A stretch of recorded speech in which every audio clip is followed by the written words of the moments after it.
2021 में कुछ बच्चों के प्रश्न थे कि क्या क्या चेंजिंग कर सकते हैं। पहला, आप मोबाइल नंबर चेंज कर सकते हो समय उस समय कुछ और रहा होगा, आज आपका चेंज। मेल भी चेंज कर सकते हो, अगर वो है तो कोई बात नहीं, वरना चेंज कर सकते हो।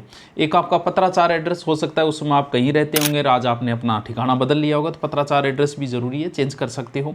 लाइव फोटो, अंगूठा, हो सकता है काम धंधा ज़्यादा करने से आपकी वेन जो है वो इधर उधर हो गई, तो वो भी चेंज कर सकते हो। सिग्नेचर हो सकता है, उस समय कुछ और सिग्नेचर थे, आजकल आपके डॉक्टर की तरह हो गए होंगे, तो सिग्नेचर भी चेंज कर दो। और केवाईसी करवानी भी ज़रूरी है, अगर नहीं करवा रखा तो ये चेंजिंग से पहले।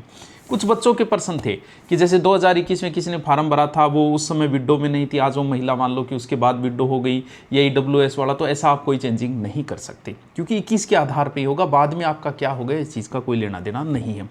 दूसरी बात यह है कि RPSC ने कहा है कि सिर्फ जिन्होंने पेपर दिया उन्हीं को शामिल किया जाएगा।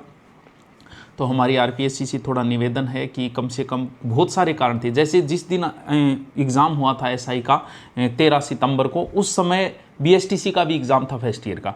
हो सकता है उस कारण से उस बच्चे ने नहीं दिया होगा, उस समय वो फाइनल में था, उसकी इतनी तैयारी नहीं थी, तो इसलिए उसने सोचा कि यार होगा नहीं। आज उसकी तैयारी थोड़ी अच्छी हो गई है, तो हो सकता है कि 5 बच्चे ऐसे थे जो सेंटर पे पहुंच ही नहीं पाए, वो पेपर देना चाह रहे थे लेकिन सेंटर में 5 मिनट लेट हो गए, बाहर हो गए। तो हमारा साहू साहब से थोड़ा सा निवेदन है कि आप परम प्रतापी, परम दयालु, भक्त वत्सल हो, तो आपसे निवेदन है कि कम से कम जिन्होंने फार्म भरा उनको तो मौका दिया जाए, नए को न करे तो उनको दिया जाए। किसी कारण से उस समय नहीं दे पाए होंगे तो आज वो देने में समर्थ है, इसीलिए। Okay, thank you.